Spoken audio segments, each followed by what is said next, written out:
show you something, actually. Did you take off? Were they like two little brushy drumsticks? Yeah, they're right here. Yeah, I want to show these to you.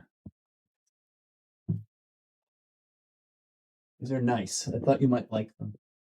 Ooh.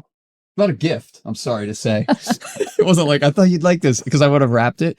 But, because you drum. I know that you drum. Yes. And I drum a bit. I'm not a pro. I'm like decent. And I feel like finding brushes that feel good and can sort of do the thing that you need them to do is really hard.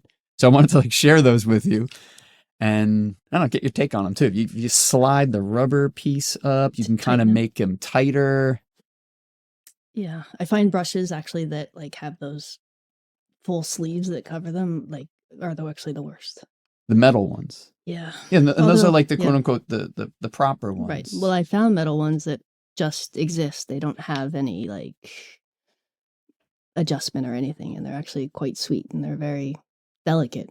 What don't you like about the collar on the regular ones? Because I struggle with those too. You know what? Those like they're like the wire, you know? Yeah. Like they don't feel good in your hand. This feels amazing in my hand. This feels proper. Yeah, so I want to share those with you. Thank you.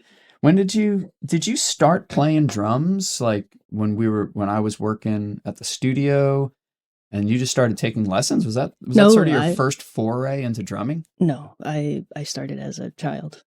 Oh. Yeah. How old? 10, maybe. What got you into so how did that start? Because I feel like with drums, I wanted to drum when I was probably the same age, and my parents were like, there's no way you're already making enough noise in our lives. So like how did that get going? Just the school, you know, everyone had to choose an instrument, and percussion was it for me. Rhythm. It was just felt like the right thing, the coolest thing, to be in like school band and be drumming. So that's where I wanted to be. And as far as music is concerned, like, what kind of stuff were you listening to?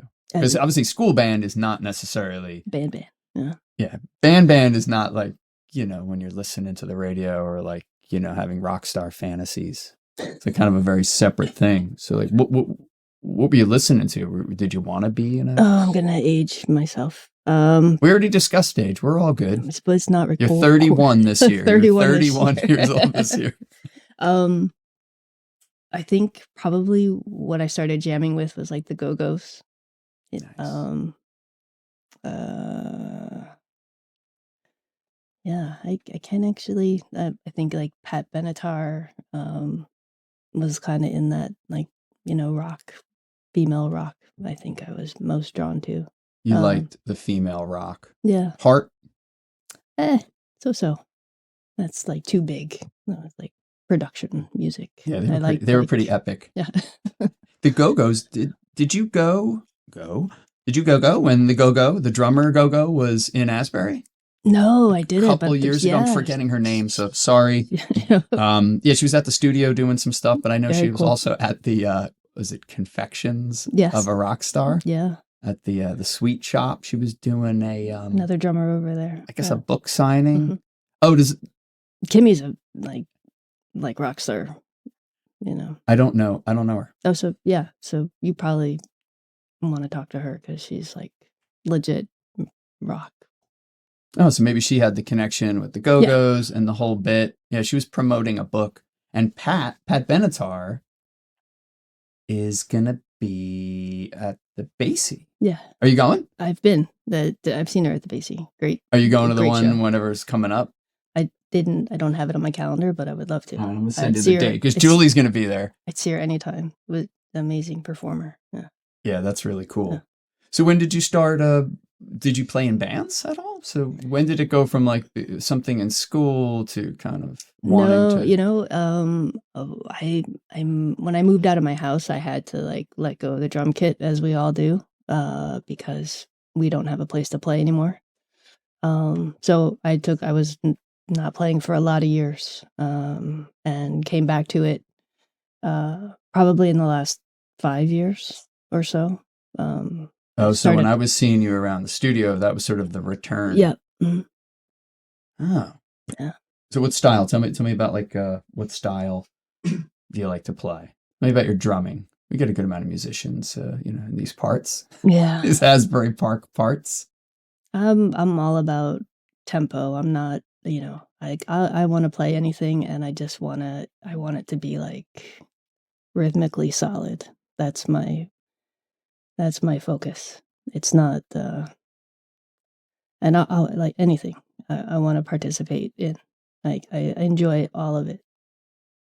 Any style. Anything. Yeah. I'm not versed in jazz, so that would be a big limitation. But anything that I can jump in on and hold down a tempo and play with a group of people that can appreciate that, and I'm there. You looking to start? Are you looking to play some gigs, or have you? So returning to Lake House again this summer, which I'm excited about, and I've played with the people I'm playing with at Lake House for probably those 5 years. We've done some gigging here and there. We were hiccuped by COVID, coming, and loss of a fingertip. You lost a fingertip? I lost a fingertip, yeah. So we were at my roaster, actually. So that kind of interfered with like everything we were doing, and those things kind of happened back to back. So most of us are coming back together again, including my wife. She's a pretty amazing guitar player, so I'm excited to return to playing music with her. All right, we gotta talk about your finger. What? I'm not trying to laugh either. No, it's gotta laugh. Yeah. Well, it just reminds me of a friend of mine growing up who I worked at his bagel shop and the bagel making machine. Exact same situation. Yeah. Except, probably different parts. Like, Yeah. is it cool that we talk about this? We could talk about it. So what happened? What the hell? And this was only, 4 or 5 years ago? Yeah, it was, December 1st, 2019. Yeah. What happened? I was roasting Jamaican Blue Mountain, actually, like super stupid expensive coffee. And it always makes me nervous to roast that coffee because you don't want to screw that up because it's super stupid expensive. And something went wonky with the roaster, and I had not experienced it before. And in my attempts to figure out what was going on, I got my fingertip between a cog and a chain, and it took it off. How does the roaster, like I've seen your roaster, but like I don't really understand like how they work. So in the back of the roaster, there's a spinning drum inside, and that drum is spun by a cog that has basically a bicycle chain, for visual. And so I was trying to move that, and in moving that, I created so much momentum that I just took my finger all the way through the in between the cog and the chain and around the up to the first knuckle. Yep. I assume. Mm-hmm. Dude, and that's so hardcore. I had to keep roasting too. I just tucked it into my sleeve, and I'm like, I must keep going. That's hardcore. Well, was that a special batch? I guess. I never roasted Jamaican Blue Mountain again, and I don't think I ever will. We're blaming the Jamaicans. I'm the pressure of of $50 a pound coffees is a lot. So you finished roasting because you had to. Yeah. You have a tourniquet of some sort. Yeah. And a lot of paper towels. Actually, it wasn't that messy. I don't know why. I think I don't know why it wasn't that messy, but it wasn't. It just kind of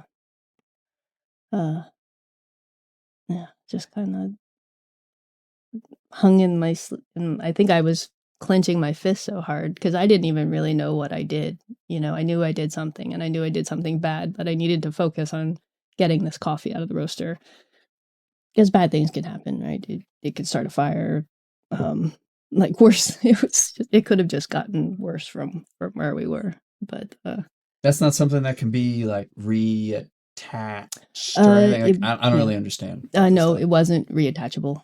They were able to. They did. We found it, and they were able to take some of that tissue and kind of make a smooth surface. But it is now named Dinky. Old Dinky there. Even has an Instagram page. Yeah. Are you serious? Yeah, Dinky Peterson.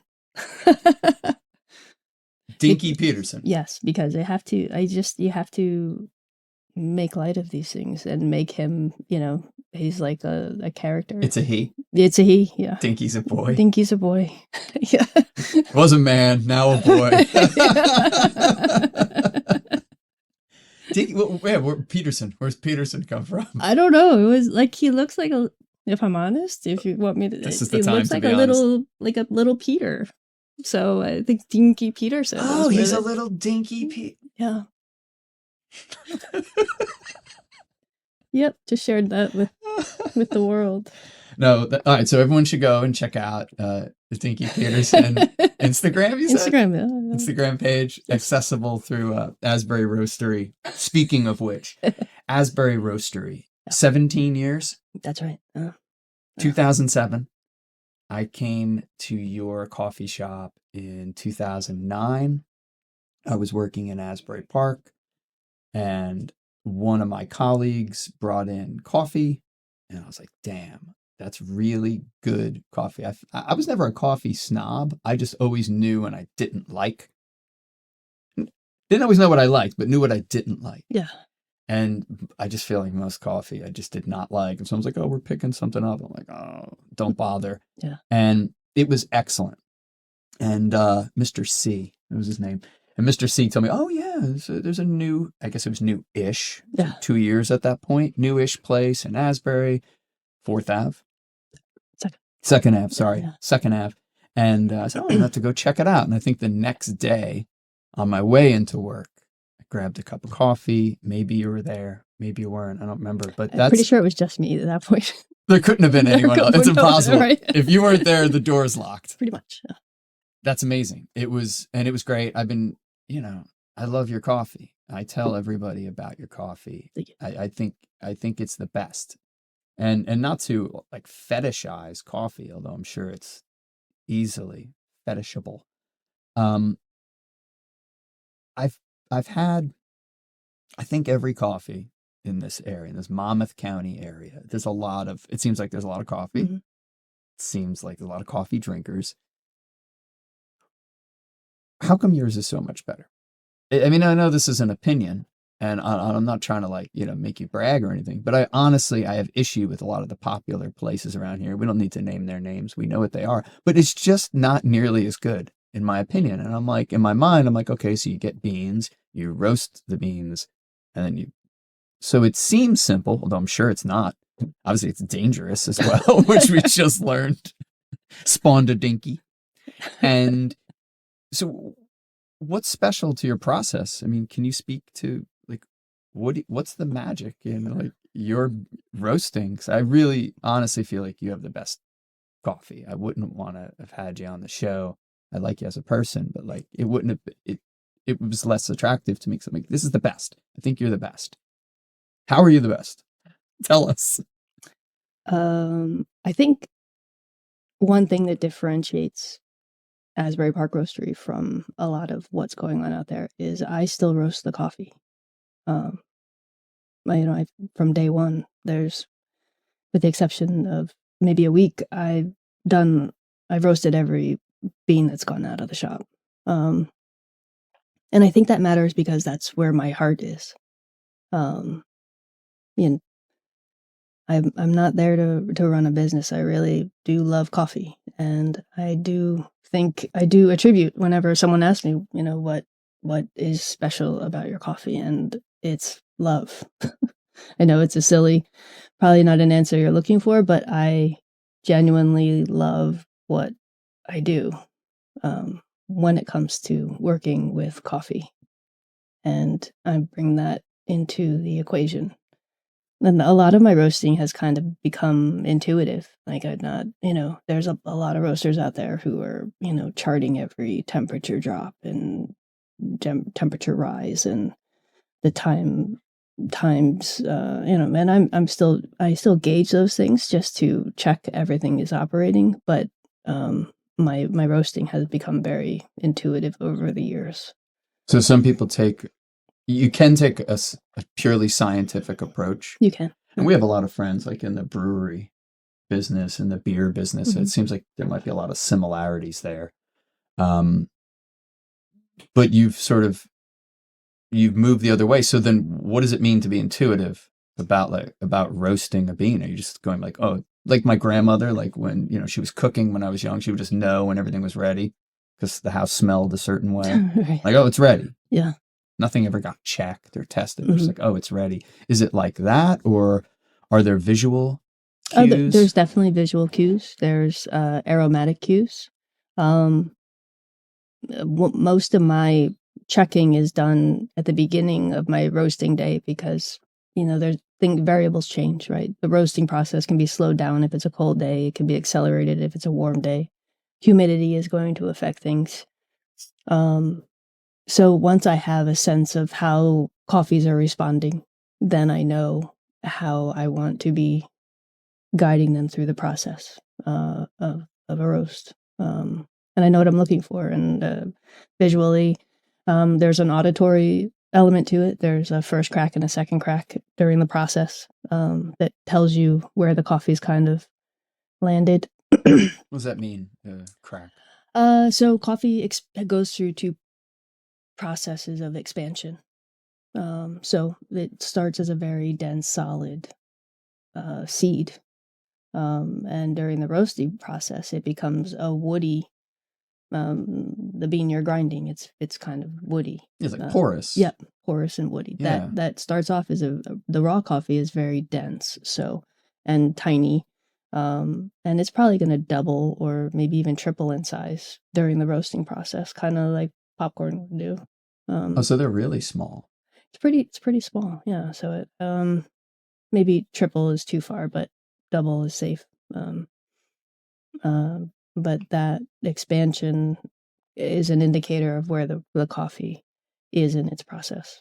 And what's going on with the bean itself during a roasting? Like it's cooking, I guess, to some extent. But is moisture leaving?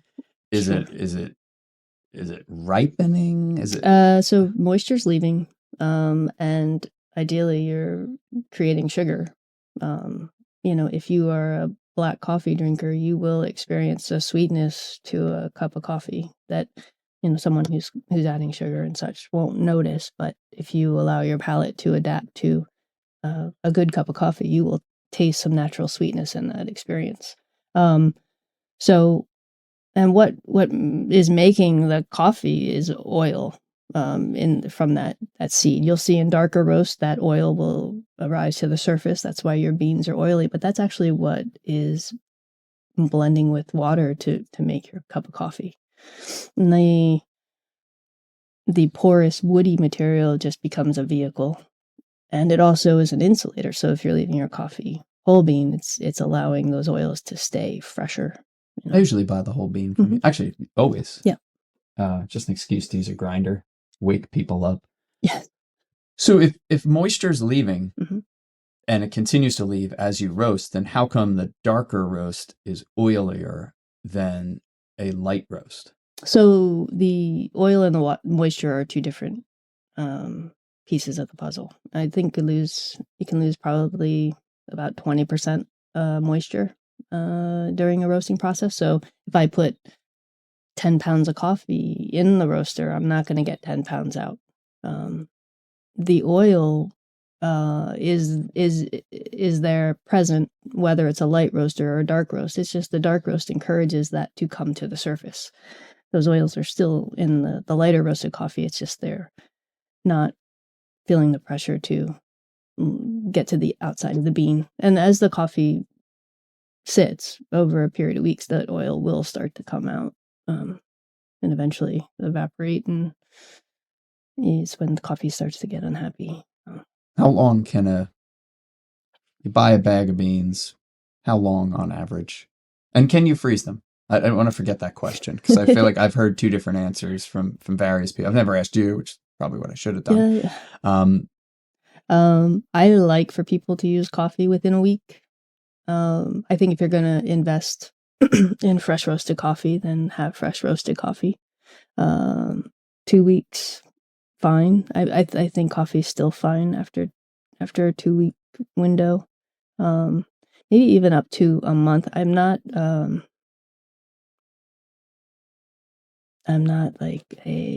a very soft edge type person. I'm not a third wave, measured to the gram type person, because I just don't live that way. That's just not my nature.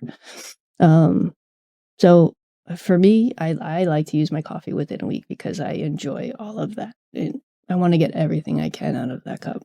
Can it go longer? Absolutely. Freezing your coffee. If you're in a situation where you can't use it within 2 weeks, I would say, if you're going to go into 3 weeks, 4 weeks, I think freezing your coffee is not a bad move. Refrigerator, terrible idea. Airtight in a freezer, not a terrible idea. It will hold up better over a longer period of time in that environment versus just it being sitting out on a counter. And then when you need to take it out of the freezer, is there No, just take it out? Just use it. Yeah. Okay, so there's no condensation issue. Is that what the refrigerator is the refrigerator worse because it causes condensation? Because the oils are going to interact with that moisture, yeah. And they're going to absorb, coffee wants to absorb everything, so it will absorb, your tuna fish sandwich in there. You're not brewing the tuna. No, the tuna bean. If you experienced that was not a flavor attribute I was pursuing. You weren't going for that'd be funny. I like it. You're and maybe other shops do this too. I don't know. I'm not trying to say you're the only person who does this, but the only shop I read that at it'll give sort of tasting notes. Mm-hmm. So hey, here's a region, the Honduras. Here's a roast, medium, and here's the flavor profile. Toffee and butterscotch. I don't know what those flavors, and they're subtle. I think if someone's not like a regular coffee drinker, it's like, okay, it's coffee. But I'm a regular coffee drinker and I drink it black. So I really like to explore all the flavor notes and try and find them. And sometimes I can, sometimes I can't. But what's going on in the bean? Is it just is that just the trace of where it was grown, its flavor profile? Or are you doing something on your end with the processing and the roasting? I think everything is already in the coffee. I'm just actualizing it, realizing it. So all of that potential is there. So I have little to do with that, other than choosing the path that the coffee goes down to realize that. It's the environment that it's grown in, the earth that it's grown in, the altitude that it's grown in, because it will grow slower, faster based on altitude. How they're handling it, if they're picking only ripe cherries versus just picking all the cherries that are on the trees, despite their ripeness. That's what they're called, cherries? Yeah, coffee cherry. How it's processed. All of those things play a role in how that coffee is going to present. But all of the potential is already in that bean when it comes to me. So I can either destroy that or actualize that. What's the process? I know you don't grow and harvest, I don't think. No. Maybe a handful. What is that process? Can you just sort of break it down for the listeners? Like, I didn't know it was called a cherry. Is it a tree or a bush? Can you just sort of take us through the agricultural process? It's a tree. It can grow up to about 8 feet tall. There's a whole bunch of different varietals out there that are also going to play a role in how the coffee tastes. A lot of farmers are like mixing different varietals. Ideally, when it's picked when it's ripe, a lot of that is done by hand. And I think it takes about 2,000 of those to make a pound of coffee. So you can imagine the amount of labor that is on the other side of this experience. So in most of the world, it's still done by hand? Mostly done by hand. Yeah. I think Brazil is probably, exception to that on some level. But How so? well, they have machinery. They're the biggest producer of coffee in the world, so they're have it fine tuned. But so from there, there's either the fruit is washed away or the fruit is dried onto the bean. In most basic terms, and both of those will also affect the flavor. Like if you dry the fruit onto the seed, it is going to be a fruitier cup. The Ethiopian would be an example of that. And then the seeds need to be laid out to dry. And that's a very, kind of 30,000 foot. They have a crop season, so there's months out of the year that they're producing the raw coffee. Raw coffee has a pretty good stability, so it can sit on the shelf for months. That's when coffee has some time, when it's in its green state. So once it's picked, it takes a long time It for takes it a to long sort time. of go. Yeah, and also it starts to lose moisture over time, and that's, but that doesn't mean it's still not a viable cup of coffee, but it will start to lose some of its subtlety. Have you traveled to some of these places? Like, have you seen any of these farms or plantations? Or I've not. No. So then what? I mean, maybe is it safe to say that passion for coffee, passion for the bean sort of was first? It wasn't, I want to run a business. Was business ownership sort of far secondary to just passion for the bean? It's not on the list. Yet you've done it. I know, but it was the only way. It was the only way to roast coffee. Like, I had. That's true. If you were doing this like by yourself, you had all this like big gear, sacrificing a finger, like it would be, The business had to exist to sell the coffee. I know that sounds crazy. I'm terrible at business. And I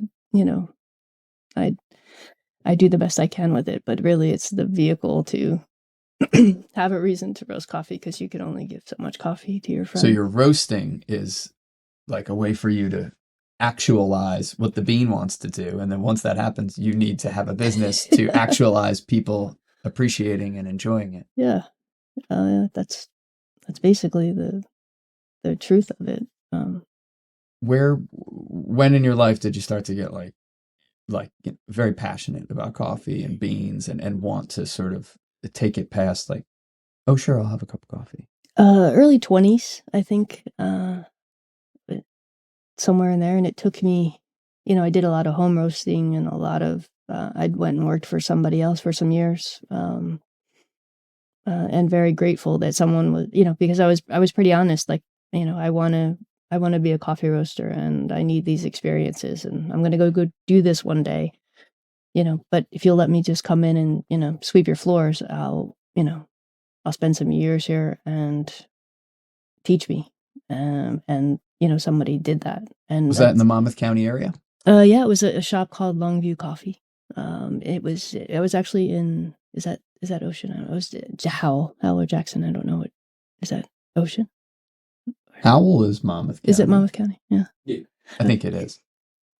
So you just hit them up, like? Yeah, I ran into this guy at a trade show, and it's so rare and so important, because people feel threatened by that.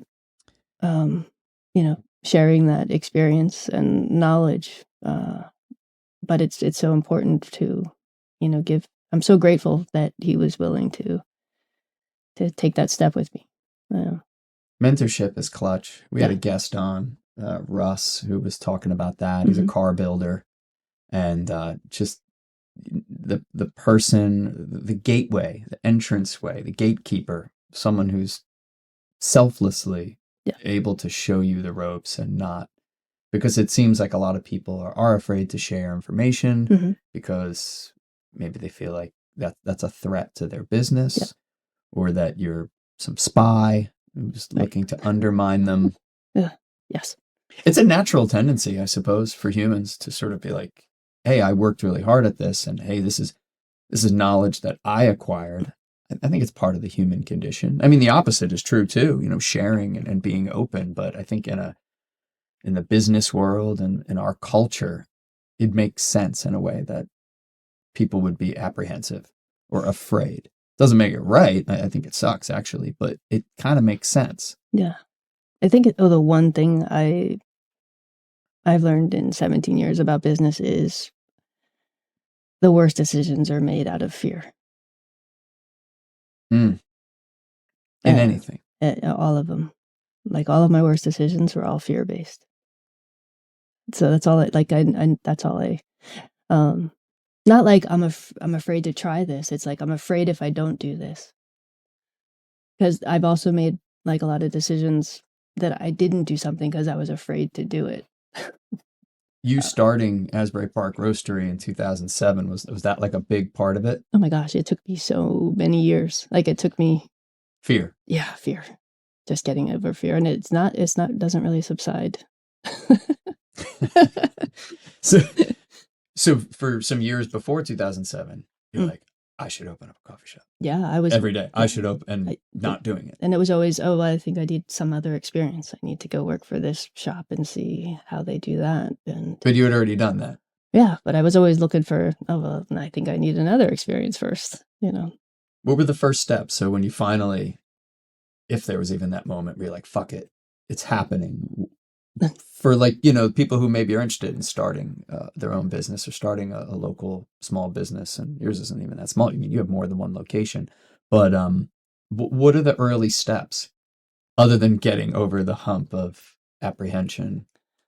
I think gaining experiences that are going to be valid in what you want to do. I know I've known of people they want to open a coffee shop. They just go do that. And I think there is value in learning some skills before you just step into something. And then I think location is, that is a hard process of finding a place to do what you want to do. And make sure you have some emotion about it, I think. Have some feeling about it. And how about, you don't have to get into specifics, but how about the financial responsibility or burden, or however you want to look at it, of like, okay, we need a location, we need materials, what's the most expensive piece of equipment you have? Is it the roaster? Yeah. Like what does a roaster cost? Now I don't know. 20 years ago, it was in like a nice car. Yeah. Amazing. So the financial burden. So how did you go about that? I had just bought a house in Asbury Park, and we kind of caught Asbury Park right as it was kind of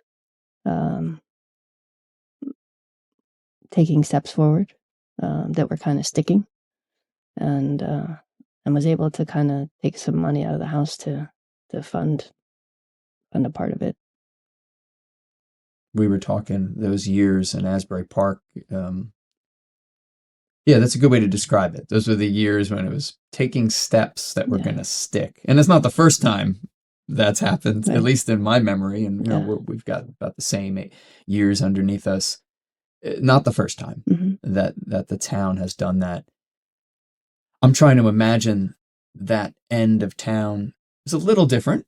Yes. Little different, 17 years ago. Did that feel like a risk? Did you prefer to be somewhere else? Was that a second choice, or was that like, no, this is perfect? No, when I found it, that's it. Because it was right in the middle, and that's where I wanted to be. I didn't want to cater to anyone in particular. Like I wanted to be a coffee shop in Asbury Park, and I wanted to have access to all sides of the train track, so to speak. Yeah, things. I hear what you're saying there. Things that are like maybe in the hipper parts of town. Sometimes that can get a little saturated with its own hipness.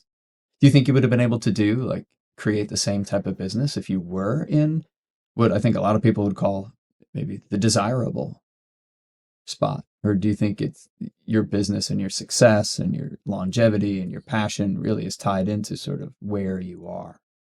Um, I think it matters that I chose the choice I made there, and I'm happy that I made that choice because I feel like I'm a part of a community, a broad community, you know, and that matters to me.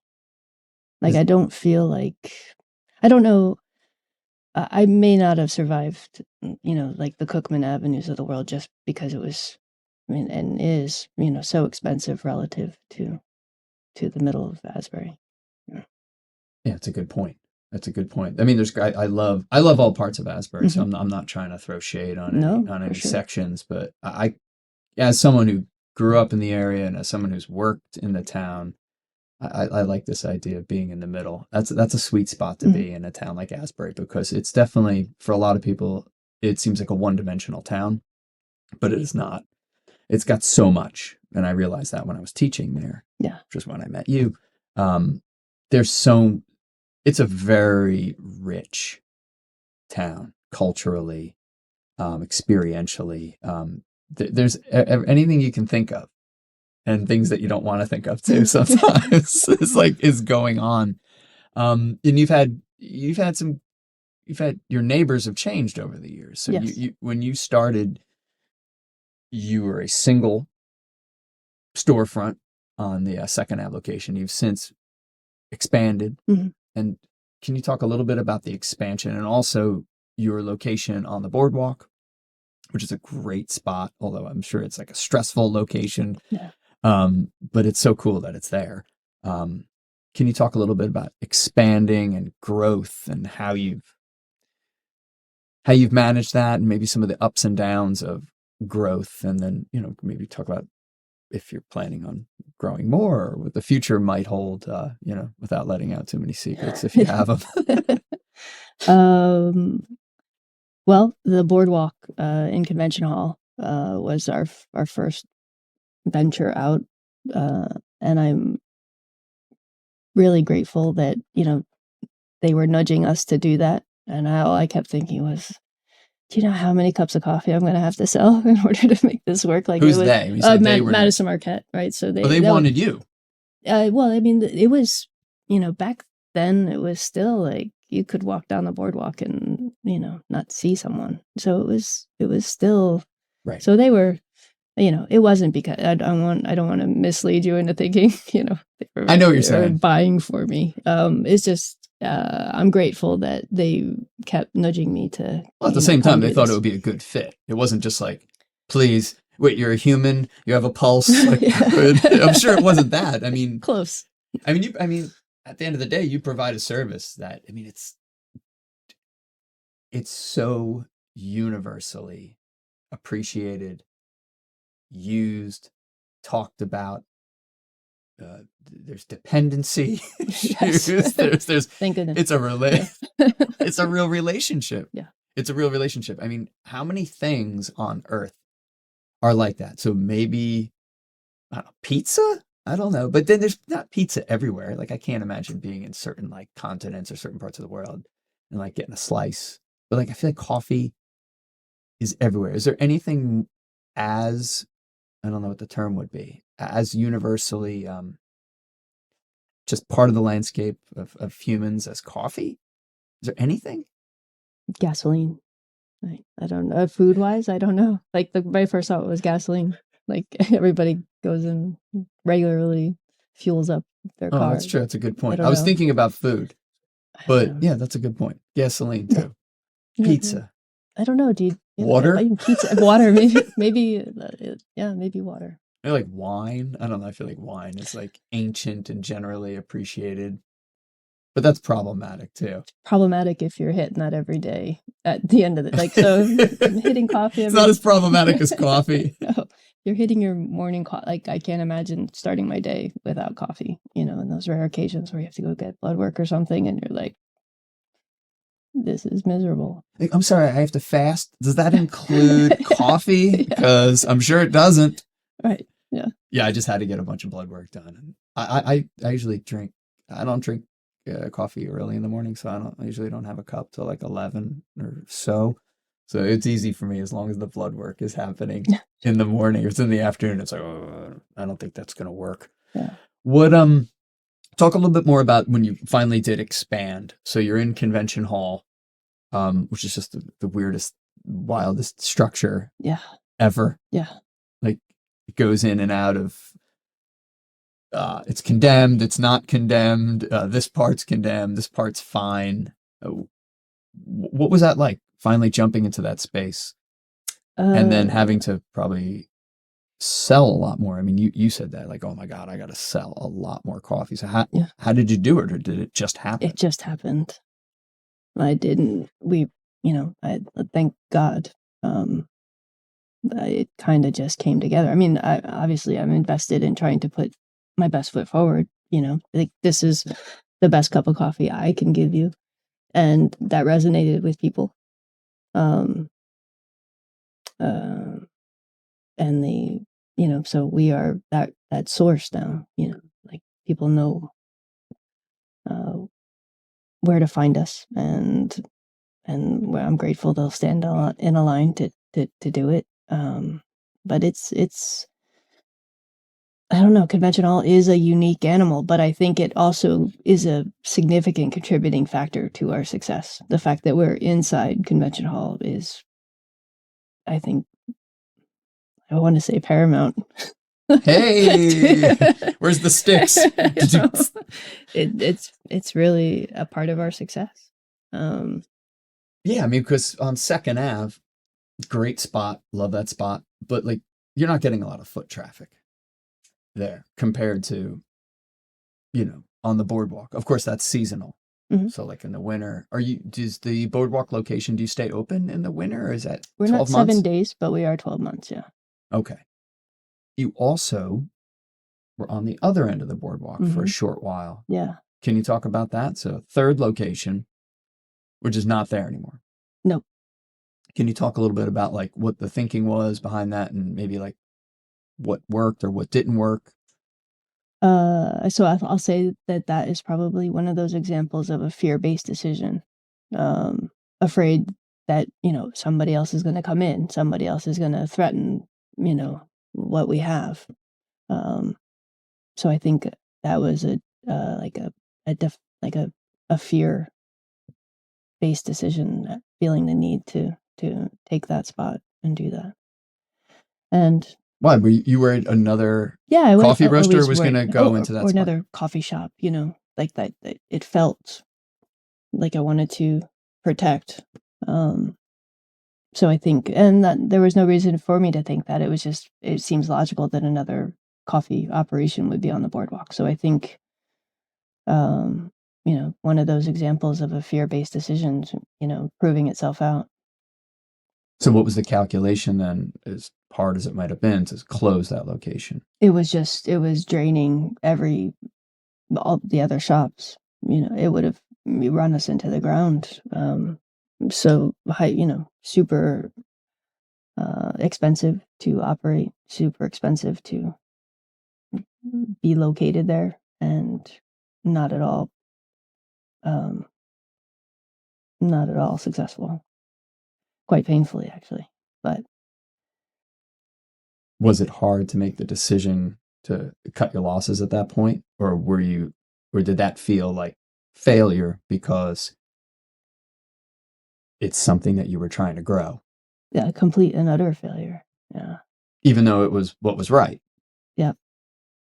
But it made you feel that way. Yeah. You have not suffered with leaving that location. I assume did it fix a lot of the draining issues? Yes. Well, I think there's still some recovering going on from that, but yes, stopping that bleeding was, kept us floating. Yeah. Instead of trying to wait, well, maybe it'll just be one more year and then it'll catch on. It's hard to know. It's impossible to know. It's easy to get caught in that, though, because again, your ego gets in the way. I'm about to fail here, and I'm gonna have to have that conversation because every customer wants to have that conversation. So I don't know how many times a day I had to say, I failed, just over and over again. What happened? Is it that closed? Yes, I failed. I don't think the average person would observe that as failure. Yeah, I don't, because the average person doesn't have the balls to begin with to start a business. Yeah. You know what I mean? Yeah, but I think, yeah, I don't know. That's the only answer I have for people when they want to have that conversation. That probably shuts it down real quick too. Yeah. Oh, it's because I failed. All right. Anyway, have a good day. So maybe it works in your favor. You get to burn through those conversations really fast. It's like, I'm just going to be brutally honest. I failed. The temperature just goes. Oh. That may be true. That it just, like, where do you go with the conversation from there? So good job. Good job wrapping up those chats. Yeah. I think I even stopped you there for a second. You're like, I don't know where to go with this conversation now. Yeah, I'm a failure too. Fuck it. We're out. Let's go get a drink right now. Ooh, it hurts though. It's like, do you still think about that? Sure. But I think, now I think about it differently, like as a learning experience, because when I have, and I'm more stepping back now and seeing things and seeing the decisions I'm making, and just because my nature is changing. I'm getting older. I'm hopefully getting wiser. So I'm starting to not get caught up. I'm trying to step away from the stress and just enjoy the experience, enjoy the process, because otherwise, what's the point? But I think I'm starting to be able to see those things now. This is why I made the decision to do it. This is why it didn't succeed, because it wasn't motivated by the right things, Is motivated by fear. Second Avenue, motivated by love. First Avenue, motivated by fear. Interesting. Do you still do you want to have more places? Do you want to have more growth, or whatever the correct term would be? No. I think I'm just not built for that, and I think that, kind of plays a role in things too. Seeing other coffee businesses around me just kind of explode into all these locations. Like, oh, is that what success looks like? Does that mean that I'm not successful? Am I supposed to be doing that? Am I supposed to be in all these places? There was pressure on me at first. From yourself or from outside too? Oh, well, for myself, and people call all of these shops competition, so you get caught up in that, like, oh, I'm competing with these people, but I'm not. Like, 50-year-old me could say, this is not a competition. Nobody's going to get a trophy at the end of this. We're all just trying to, I'm just trying to put out a good cup of coffee. I hope they're trying to do the same thing too. And I wish them well. And I wish every business that sells coffee or whatever it is they sell, I want them to be successful. And that's a much better place to come from than, I'm afraid of what they're doing and what are they doing, and now I need to react to that. Well, yeah, because those signals, if you're tuned into that frequency, are constant. Yeah. Oh my gosh, they're doing this. Oh my gosh, they're doing that. And I've got caught up at that in my own life. Mm-hmm. Sometimes you're just looking across the table. Oh my God, they're doing this. Right. So that means I have to do it. Right. Or they're doing this. Now what I was doing feels diminished. Right. But I still do it as a human, but I know that it's just a very shitty way to look at the world. And, what is it? Comparison is the thief of joy. I think it's true. So, of course, in a business sense, you still have to be smart. It's not just like, oh, we're comparing. I mean, you are technically competitors, and no. Not at all. No. Well, that's amazing. Well, I think, you have to know what's going on. You have to have some sense of the landscape. I have no idea what's going on. I'm not sure why I need to, like, I've heard that, right? So this is me, bad business owner. Like, I've heard that you're supposed to know what your competitors are up to, but I don't know why. Like, it's not going to change what I'm doing. I mean, I'm trying to make decisions based on what my customers want, and I'm trying to give them my cup of coffee. And so it doesn't really matter, truthfully, what everyone's doing and what they're charging for it. And the truth is I'm just trying to do the best I can. If a change was to be made based on things that were going on outside, you would eventually organically get that message. Like it would just come to you through your customers and through like your day-to-day experience, just more a natural way of, so for example, pricing or whatever else, or just what's popular, like those things, you can get those signals from competition or from looking at, market research, I guess, or you can just listen to your customers. Yeah. Sounds like the latter has been working out a lot better for you. Well, so no plans for growth? No, I hope to shrink. I hope to not in the too far distant future be back to one location. Do you foresee that being a location that's different from the two you have? No. I think at some point I'll have to reel it in from the boardwalk because it's a lot, And what's going on with that convention hall area? Like politically, is that like, do you have any sense of sort of what's happening in that space and the future for that space and what the owners of those properties are planning for that area? Do you have any dirt to share? Any inside scoop?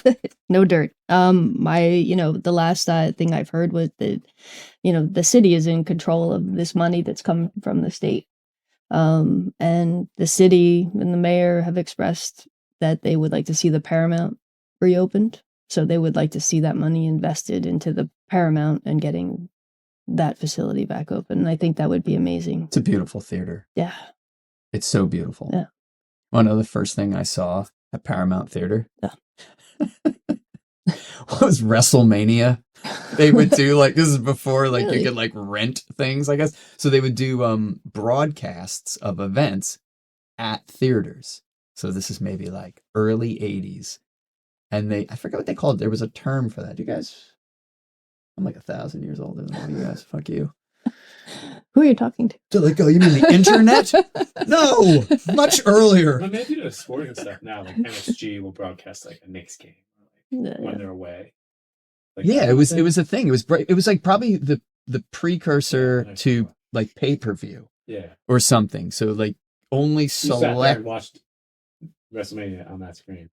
Yeah, so they had the broadcast signal. I guess you couldn't rent it or get it on TV networks, but some places would get the signal. Yeah, I went to go watch WrestleMania. It was WrestleMania 2, 3, who knows? Wow. And that was my first thing at Paramount. I've been there probably a million times since. School plays. Yeah. Saw plays there. There's some highlights. Morrissey. Oh, nice.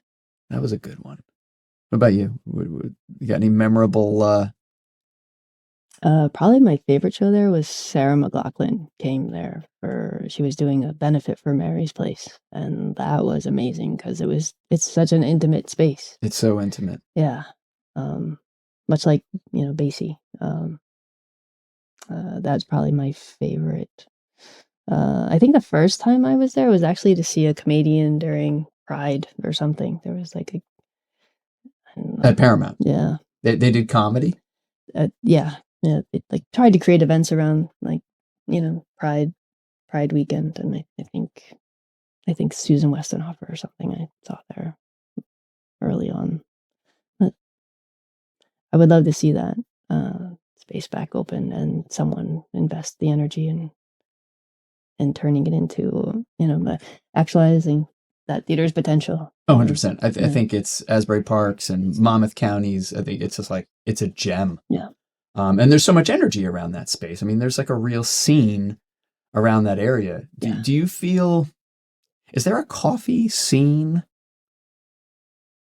Maybe, and you're just not plugged into it, or is there a coffee culture? Yeah, I think yes. I think it's not my generation, so I'm not plugged into it.